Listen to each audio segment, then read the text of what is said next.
ವಿವೇಕ, ವಿಚಾರ, ವಿಶ್ಲೇಷಣೆಯೊಂದಿಗೆ ಭಾರತ್ ಒನ್ ಕನ್ನಡ. ಗುಂಡ್ಲುಪೇಟೆಯಲ್ಲಿ ಚಿರತೆ ದಾಳಿಯಿಂದ ಆತಂಕದ ವಾತಾವರಣ ನಿರ್ಮಾಣವಾಗಿದೆ. ಜಮೀನಿಗೆ ತೆರಳುತ್ತಿದ್ದ ರೈತನ ಮೇಲೆ ಚಿರತೆ ದಾಳಿ ನಡೆದಿದೆ. ಗುಂಡ್ಲುಪೇಟೆ ತಾಲೂಕಿನ ಬೊಮ್ಮನಹಳ್ಳಿ ಗ್ರಾಮದಲ್ಲಿ ಈ ಘಟನೆ ಸಂಭವಿಸಿದೆ. ದ್ವಿಚಕ್ರ ವಾಹನದಲ್ಲಿ ತೆರಳುತ್ತಿದ್ದ ರೈತ ಚಿರತೆ ದಾಳಿಗೆ ಒಳಗಾಗಿದ್ದಾರೆ.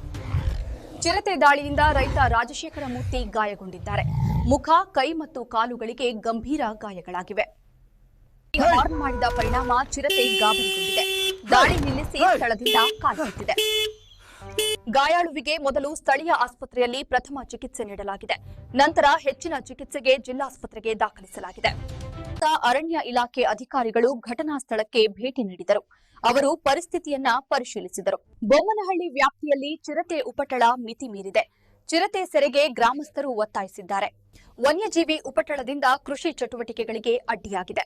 ರೈತರ ಹಿತ ರಕ್ಷಣೆಗೆ ಕ್ರಮ ಕೈಗೊಳ್ಳುವಂತೆ ಆಗ್ರಹ ವ್ಯಕ್ತವಾಗಿದೆ. ನಮ್ಮ ಚಾನೆಲ್ನ ಇನ್ನಷ್ಟು ನಿಖರ ಹಾಗೂ ವಿಶ್ವಾಸಾರ್ಹ ಸುದ್ದಿಗಳಿಗಾಗಿ ದಯವಿಟ್ಟು ನಮ್ಮ ಚಾನೆಲ್ಗೆ ಸಬ್ಸ್ಕ್ರೈಬ್ ಮಾಡಿ. ಸುದ್ದಿಗಳನ್ನು ಮೊದಲು ಪಡೆಯಲು ನೋಟಿಫಿಕೇಶನ್ ಬೆಲ್ ಒತ್ತುವುದನ್ನು ಮರೆತಿರಬೇಡಿ.